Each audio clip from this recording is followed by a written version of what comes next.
And basically, Yusuf alayhi salam is going to be a pretty expert psychologist. He's going to be able to figure out what people are saying, what's coming out of their mouth, and what's really going on in their head. That's going to be part of the genius of Yusuf alayhi salam. Now, fast forward, his brothers threw him in a well. Somebody picked him up. Who picked him up? Any thoughts? Any idea? Jibreel alayhi salam picked him up. Yes, in the Quran, who picked him up? No, the minister didn't go to a well. The minister has no time to go digging in a well in the boondocks. There was a group of people traveling, truck drivers at the time, and they picked him up for their merchandise, and they're like, oh, there's a kid here! And they take him with him. And then they sell him in the black market, because back in the day, slavery was still a normal thing. So they sell him in the black market, and a minister picks him up. And the minister likes this kid, and he takes him home. And now that's seen. وَقَالَ الَّذِي اشْتَرَاهُ مِن مِصْرَ.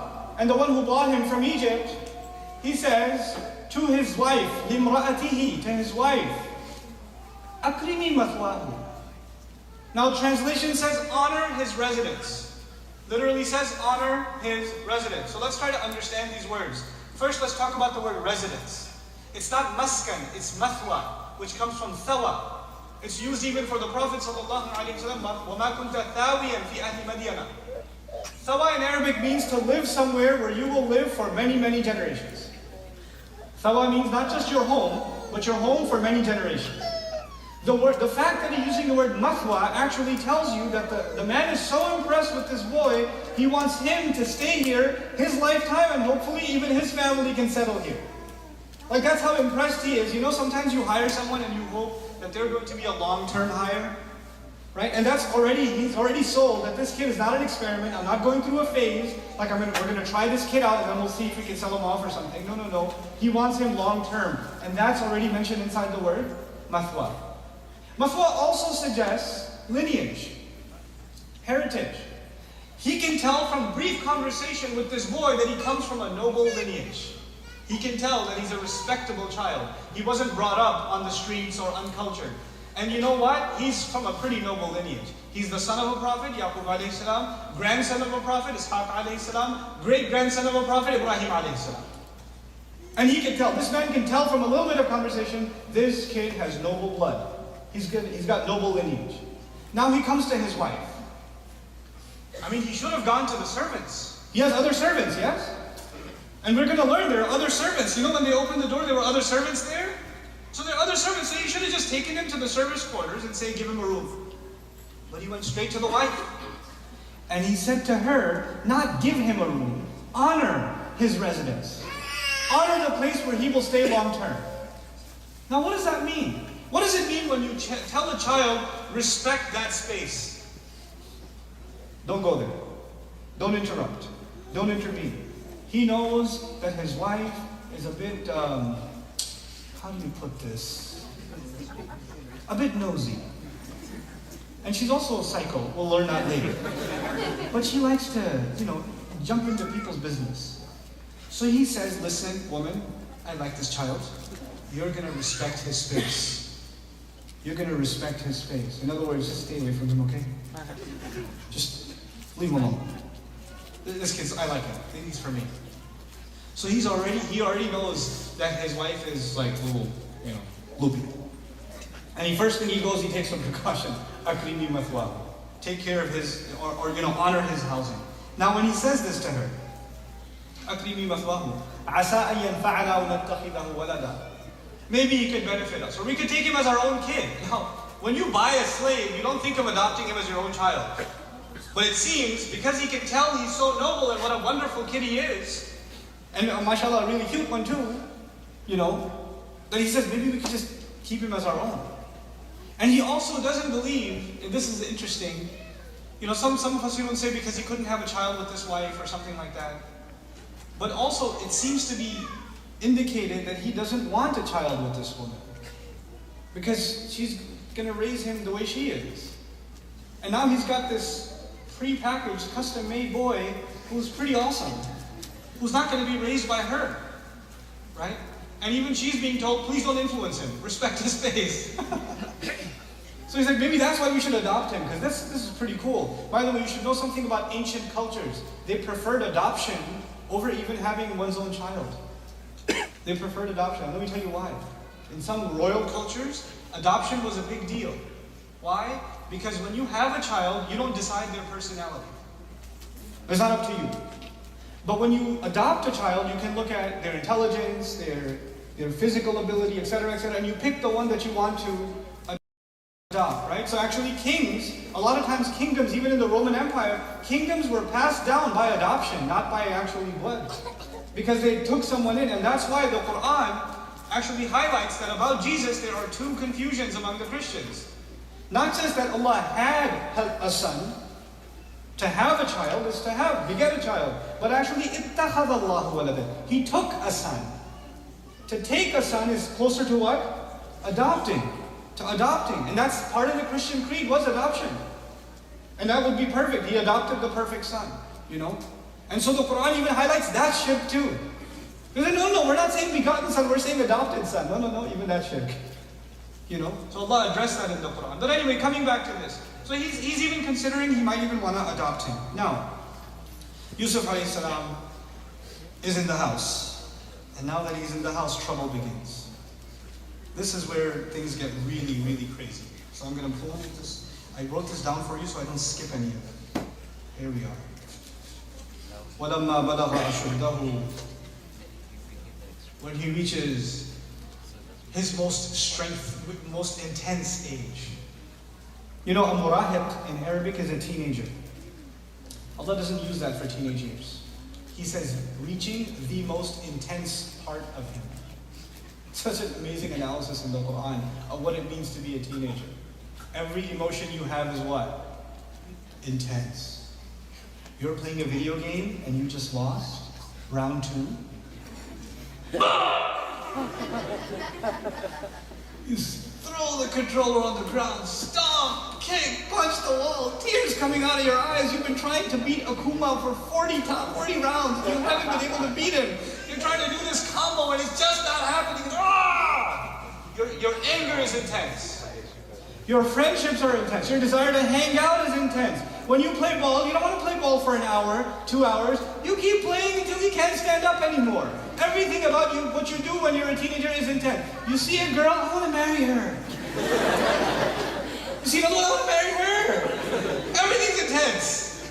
Everything's outrageous. It's, you know, every one of you, because you've just become an adult. You're on your way to becoming an adult. So you're experiencing freedom, you're experiencing emotions, you're experiencing things about your body you've never experienced before. So it's all really, really, really intense. And that's why ashuddahu is, afdal al-tafdeel.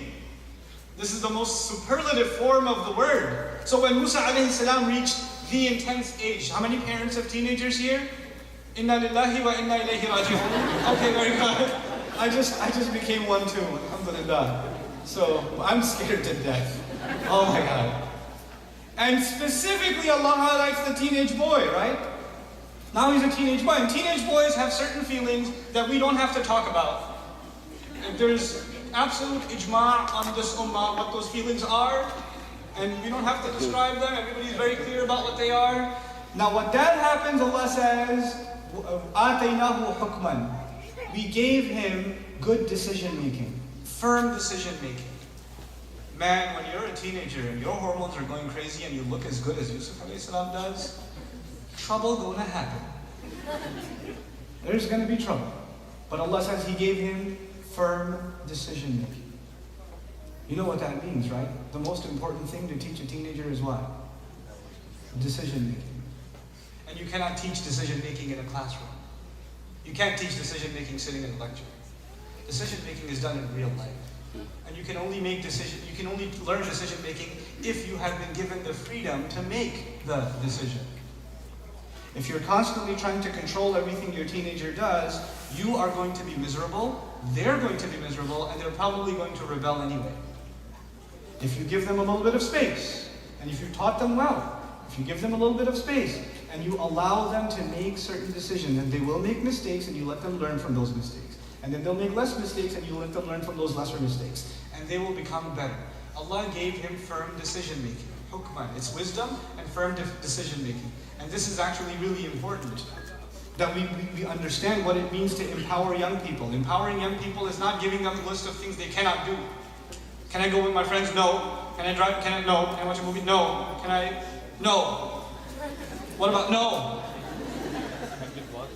I was just saying, can I go to sleep? No, just sit there. Why can't I sleep? Because you said you wanted to sleep. Whenever you say you want to do something, I just think it's dangerous and you shouldn't do it. That's what parents become. If my child wants it, it's probably haram. And kids are like, why are you always saying no? You know? And eventually they snap. But anyway, coming back to Yusuf alayhi salam, what kind of parenting has he had? Muslim parenting? Yeah, well, he was a boy. Then he was taken away and now he's in a non-Muslim environment, yes or no? Adopted by a non-Muslim family, yes or no? Okay, and a really psycho, corrupt, evil lady in the house? Yeah? And a politician, that doesn't help. So he's not exactly in a good environment. And now he's become a teenager in that environment. He could actually be pretty messed up. Because we argue that you are a product of your environment. He's special though. Allah has given him something special. He can actually live in the worst environment and still have firm decision making as a teenager. And then secondly, Allah highlights وَعِلْمًا, and he gave him knowledge. But notice how knowledge was given a secondary position. Because you could know a lot as a teenager. You could be a hacker. You could know how to make apps. You could know everything about cars. You could be like a grade A student, but have no sense of proper decision making at all. You could be the dumbest kid with straight A's. You could be. Because you have knowledge, but you don't have wisdom. You don't have hukum. You don't have good decision making. That's priority. You know what we've done with our kids? Let's put them in a good school district. Let's make sure their grades are top grades. Let's make sure they're getting the best science education, math education, English education. That's all great. That's all ilm. Where's hukum? The same schools that have the best science, math, English education, the ones that have the highest SAT scores, the highest college, entrances, all of those things are the same schools where they are morally completely bankrupt and decrepit. The same schools where every kid is addicted to pornography. Where there's all kinds of filth being shared and passed among kids. And the dirtiest language. And it's all normal. And not to mention drugs. With kids with straight A's, by the way.